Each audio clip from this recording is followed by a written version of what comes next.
Hello दोस्तों, आज की इस नए वीडियो में आप सभी लोगों का स्वागत है। आज की वीडियो में हम बात करने वाले हैं बीएससी फोर्थ सेमेस्टर के चैप्टर 5 केमिकल इक्विलिब्रियम चल रहा है, फिजिकल केमिस्ट्री का पार्ट है, बहुत स्पेशल है और ये हमारा चौथा लेक्चर है। ठीक है, आज हम पढ़ने वाले हैं केपी और केसी में रिलेशन क्या होते हैं, संबंध क्या होते हैं, उसको आज हम लोग समझने वाले हैं, देखने वाले हैं। इसके पहले और आपने देखा होगा कि द्रव्य अनुपाती नियम क्या है, लॉ ऑफ मास एक्शन क्या है, उसको अगर नहीं देखें तो जाके देखना, वहीं से ये सब चीज समझ में आएगा। चलिए दोस्तों, चैनल में नया है तो चैनल को जाके प्लीज सब्सक्राइब कर लेना, क्योंकि इस तरह से एमपी वीडियो आपको हमारे चैनल के माध्यम से मिलेगा। दोस्तों मान लेते हैं एक सामान्य रिवर्सिबल रिएक्शन है जिसका नाम है ए और बी को जब हम रिएक्ट कराएंगे तो एम और एन बन रहा है। यहां पर जो स्मॉल ए लिखा है, बी लिखा है, एम लिखा है, एन लिखा है, ये यहां पर मोलों की संख्या है। रिएक्शन में आप देख पा रहे हैं कि एरो के निशान के पहले जो दिख रहा है वो हमारा रिएक्टेंट है और एरो के बाद में जो दिखाई दे रहा है वो हमारा प्रोडक्ट है। ए की मोलों की संख्या ए है, बी के मोलों की संख्या बी है, एम का मोलों की संख्या एम है और एन की मोलों की संख्या एन है। इतना बात आप लोगों को क्लियर समझ में आ गया भाई। यदि हमारे पास जो रिएक्टेंट है और जो प्रोडक्ट है, अगर उनकी कॉन्सेंट्रेशन मोल प्रति लीटर में अगर है तो वहां पर जो साम्य अवस्था का स्थिरांक होगा उसे हम लोग के सी से दर्शाएंगे। के का मतलब स्थिरांक है और सी का मतलब यहां पर क्या को बता रहे हैं, सांद्रता अर्थात कॉन्सेंट्रेशन को बता रहे हैं। तो हम लिखेंगे जैसे कि आपने द्रव्य अनुपाती नियम में पढ़ा था, जो प्रोडक्ट में है उसको ऊपर में लिख लेंगे, यहां पर कोष्टक लगा करके। कोष्टक क्या को बता रहा है, मोलों की संख्या जो है, और उसके बाहर में जो ब्रैकेट लगा हुआ है, इस तरह से ब्रैकेट लगा है, एक्टिव मास को बता रहा है, सक्रिय अवस्था को बता रहा है। ठीक है, तो यहां एरो के बाद में जो हमारे पास प्रोडक्ट बना है उसको हमने ऊपर में लिखा और जो अभिकारक है, जो हमने रिएक्शन में भाग लिया है, उसको हमने नीचे में लिख लिया और कुछ भी नहीं किया है। देख सकते हैं एम का घात एम है, एन का घात एन है, ए का घात है, बी का घात बी। देखो यहां पर जो मैंने एम लिखा है, एन लिखा है, ए और बी लिखा है, उसको हम घात में लिख सकते हैं। जो मोलों की संख्या है उसको हम घात में बता सकते हैं, दर्शा सकते हैं। इतना बात समझ में आ गया होगा। अब स्टूडेंट यहां पर केसी का हमारा केसी हो जाता है। अब चूंकि हम इनके सांद्रता को हम सी से दर्शाते हैं तो हम एक काम करते हैं, सब में ब्रैकेट को हटा देते हैं। अब ब्रैकेट हटाने के बाद इसके नाक के सामने सी लगाएंगे, इसके नाक के सामने क्या लगाएंगे, सी लगा देंगे, और ए के नाक के सामने सी लगाएंगे, बी के सामने में सी लगा देंगे। इसका मतलब ये हुआ कि एम के सामने सी हो गया, एन के सामने सी, ए के सामने, अब बी के सामने, सब के सामने सी लगा दिया, क्योंकि ये कॉन्सेंट्रेशन को बता रहे हैं, सांद्रता को बता रहे हैं। अब बाकी हमारे पास जो घात में लगा हुआ है वही है जो ऊपर में, इसको मान लेते हैं समीकरण पहला मान लेते हैं। अब हम समझते हैं कि C A, C B, C M, C N क्या है, ये सांद्रण है। किसका सांद्रण है, ए बी एम और एन का सांद्रण है। आई होप समझ आ गया होगा।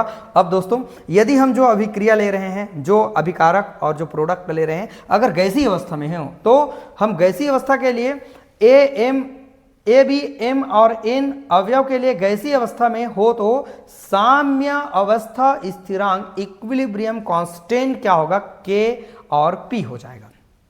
अभी तक हम जो यहां पर सी लिख रहे थे, तो जहां जहां मैं सी लिखा हूं वहां कुछ मत करना, वहां पी लगा देना। पी मतलब भाई यहां पर एक गैसीय फेस को बता रहा है, तो यहां के पी, या सब के जगह में जहां जहां सी सी सी सी लिखा है ना, वहां पर पी पी पी पी, अब बाकी सब से मिला सकते हैं। ये समीकरण हो जाता है मेरा दूसरा। आई होप बात समझ आ गया होगा। अब देखते हैं आदर्श गैस के लिए। आदर्श गैस समीकरण के लिए पी भी बराबर होता है एन आर टी। तो पी भी बराबर क्या हम लिख सकते हैं, एन आर टी लिख सकते हैं। अब हम क्या लिख सकते हैं, P बराबर लिख सकते हैं एन के बटे में मैं भी को लिख सकता हूं, तो यहां मैं एन के बटे में भी को लिख दिया, आर टी का मेरा आर टी हो गया। अब दोस्तों एक बात और है, यहां पर एन बटे भी के जगह में हम सी लिख सकते हैं, है ना, चूंकि करके मैंने लिखा है, जहां पर एन बटे भी है वहां पर मैं सी लिख सकता हूं। तो पी का पी, इक्वल का इक्वल, और यहां पर हो जाएगा सी और आर टी का आर टी हो गया। अब ये सी कहां से आ गया भाई, तो सी मैंने एन बटे भी के जगह में मैंने लिखा है सी। ये समीकरण मेरा तीसरा है। समझ में आया। अब मेरे पास दोस्तों गैसीय अवस्था है जहां पर ए बी और एम एन के लिए निम्न समीकरण सत्य होगा। चलो अब इसी को हम 4 बार दौड़ाएंगे। P बराबर सी आर टी, देखो P बराबर सी आर टी कितना बार लिखूंगा, 1 बार, 2 बार, 3 बार, 4 बार। अब देखो यहां पर मैंने 1 बार ए के लिए लिखा है, वही चीज है ना, देखो P बराबर सी आर टी, ए को मैंने बाद में लिखा है, देखना P बराबर सी आर टी, P बराबर सी आर टी, अभी B को छोड़ो ना, P बराबर सी आर टी, P बराबर सी आर टी, सब में लिखा है। लेकिन A के लिए ज्ञात कर रहे हैं कंपोनेंट A के लिए, तो मैंने A लिखा है, B के लिए ज्ञात कर रहे हैं तो B लिखा है, M के लिए ज्ञात कर रहे हैं तो M लिखा है मैंने, और N के लिए ज्ञात कर रहे हैं तो मैंने N लिखा है। आई होप इतना बात समझ आ गया। नहीं समझ आया एक बार रिपीट करके देखना, वीडियो को समझ आ जाएगा। समीकरण 2 में समीकरण 4 का मान रखने पर अब ये जो समीकरण बन गया है, ये जो मिला है मान, ये मेरा समीकरण चौथा मान लीजिए। अब एक काम करते हैं, समीकरण 2 की ओर जाते हैं। तो समीकरण 2 में लिखा है पहले केपी, तो केपी का मैं केपी पहले लिख देता हूं। अब यहां मांग रहा है पीएम, तो पीएम पीएम पीएम पीएम, तो पीएम का मान कहां है भाई, ये देखो CMRT, तो मैं यहां लिख दिया CMRT और घात में m लगा है तो मैंने ब्रैकेट लगा के m लगा दिया। अब आगे क्या बोल रहा है मेरे पास, ये कह रहा है Pn, तो Pn का मान रख दो और फिर कह रहा है Pa, तो Pa का मान यहां पर है और Pb का मान क्या हमने लिखा है, Pb का मान देख सकते हैं, Pb का मान हम लिखेंगे CBRT, तो यहां पर वही मान को मैंने ऊपर में जो मान दिया है उसी को मैंने रखा हुआ है यहां पर। आई होप समझ आ गया। अब देखो Kp बराबर हम लिख सकते हैं, क्या लिख सकते हैं, देखो Cm का मेरे पास Cm घात में, इसके लिए भी m आ गया, RT दोनों में है तो दोनों के लिए मैं अलग कर दिया, तो ये मैं अलग कर दिया, RT दोनों में दिया हुआ है, यहां पर भी RT दिया, यहां पर भी RT दिया, तो मैंने कॉमा के रूप में बाहर निकाल दिया, तो यहां पर बाहर निकाल दिया। m इसके लिए भी, n इसके लिए घात जो दिया है उनको सेम हमने रख दिया। अब दोस्तों हम इनके बाहर में RT के बाहर में लिख सकते हैं, देखो m और प्लस में n लिख सकते हैं, तो ये हो जाएगा m और n, और बाकी नीचे में जो मेरा सेम है उसको मैं सेम लिख दूंगा, यहाँ पर CB लिख दूंगा, और जैसे कि मैंने यहाँ पर लिखा है m घात n घात a घात b घात, ठीक है। RT को मैंने कॉमन निकाला है तो यहाँ भी हम RT को कॉमन निकाल लेते हैं RT, और जैसे m प्लस n जोड़े थे वैसे हम a प्लस b को जोड़ सकते हैं। ये है हमारे पास। आगे और समझते हैं, देखो RT दोनों में है तो एक बार हम कॉमन निकाल के दोनों के लिए एक बार लिख सकते हैं, तो ये मैं RT को एक बार लिख दिया और mn का मेरा mn हो जाता है, और इसको हर जो है अंश में जाएगा तो माइनस में हम कर सकते हैं कवर, तो ये माइनस में a प्लस क्या लिख सकते हैं, b लिख सकते हैं। ये कहाँ से आया, इतना बात समझ आ गया ना। तो ये हमारा मान है, RT में दोनों में दिया है जो मान उसको एक बार लिख दिया, m प्लस n, अब माइनस ऊपर चला जाएगा, यहाँ पर माइनस लग गया, a प्लस क्या हो जाएगा, b हो जाएगा।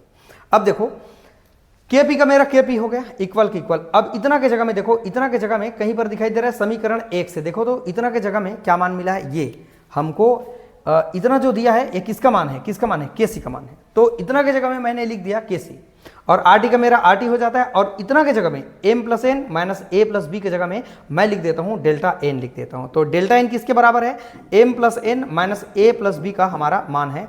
तो हम फाइनली लिखेंगे Kp बराबर लिखेंगे Kc RT और डेल्टा में n लिखेंगे। तो ये जो मान हमको मिला हुआ है, ये समीकरण जो 5वां मिला है, ये क्या चीज़ है, Kp और Kc में हमारे पास रिलेशन को बता रहा है। तो जहाँ Kc क्या है, Kc बराबर जो मान लिया है, यही से ये वाला जो मान मिला है ना, जहाँ Kc कहाँ से आया है, ये Kc कहाँ से आया है, तो वहीं से आया है जो ऊपर में हमने समीकरण 1 से लिया हुआ है। आई होप दोस्तों समझ आ गया होगा। एक बार में रिपीट करके देखना, समझ में नहीं आया तो एक बार स्क्रीनशॉट ले लो फटाफट। अब इसके बाद आप लोग बना के देखना, समझ के देखना। कम टॉपिक है, फिजिकल केमिस्ट्री का ये चैप्टर है, बहुत स्पेशल है, अच्छा है, आप समझ सकते हैं, बस आप लोगों का ध्यान अच्छा होना चाहिए, ठीक है। तो सब स्क्रीनशॉट ले लिया, अगर नहीं लिया तो ले लो एक बार और फटाफट सभी लोग, ठीक है दोस्तों। तो ये छोटा सा वीडियो में हमने संबंध को समझा, रिलेशन को समझा कि Kp का मतलब क्या है, हमारे पास K और P मतलब गैस के लिए है, और Kc का मतलब क्या है, कोई भी हमारे पास सांद्रता के लिए है। तो Kp और Kc का रिलेशन यही होता है। एक बार रिपीट कर देता हूं, ये हमारा सांद्रता के लिए है और ये हमारा गैस के लिए है। ये समीकरण पहला, ये समीकरण दूसरा। आदर्श गैस का समीकरण फार्मूला याद रखना, Kp बराबर क्या होता है, Pv बराबर होता है nRT होता है। इसको लिख सकते हैं बटे में, n के बटे में v लिख सकता हूँ, RT का RT। अब ये n बटे v के जगह में मैं लिख सकता हूँ c को। ये समीकरण तीसरा है। तो a के लिए निकाल रहे हैं तो a के लिए देखो, b के लिए निकाल रहे हैं तो b के लिए, m के लिए निकाल रहे हैं तो m के लिए, n के लिए निकाल रहे हैं तो n के लिए, बाकी तो वही है ना, p बराबर CRT सब में वही है, ठीक है। अब यही जो मान मिला है, 4 मान सकते हैं समीकरण, इसको 2 में रख दिए हैं। अब रखने के बाद क्या हुआ है, RT हमारे पास दोनों में दिख रहा है तो कॉमा ग्रुप में बाहर निकाल दिया, और यहाँ भी RT दोनों में दिख रहा है तो मैंने कॉमा निकाल दिया। अब इसको हम क्या करते हैं, दोनों में RT 2 बार है ऊपर और नीचे में, तो कॉमा निकाल दिए, और m plus n minus a plus b हमने यहाँ लिख दिया। समीकरण 1 से ये मिला है, है ना। ये वाला जो सी मिला है ना के सी, ये समीकरण 1 का मान मैंने लिया हुआ है और इसके जगह में मैं क्या ले रहा हूँ, डेल्टा एन ले रहा हूँ। डेल्टा एन किसके बराबर है, इसके बराबर, तो इतना की जगह में मैंने डेल्टा एन लिखा है। यही हमारे पास रिलेशन है के पी और के सी में। आई होप सभी लोगों को छोटा सा वीडियो में समझ आ गया कि दोनों के बीच में रिलेशन क्या है। दोस्तों वीडियो कैसा लगा कमेंट करके बताना। और इसके बाद जो टॉपिक आएगा वांट हाफ समीकरण के लिए टॉपिक आएगा, बहुत स्पेशल होगा दोस्तों। इस तरह का वीडियो को देखते रहना, समझते रहना, काफ़ी हेल्पफुल है ये टॉपिक आप सबके लिए। हमारे चैनल के माध्यम से आप लोगों को मदद मिल रहा होगा।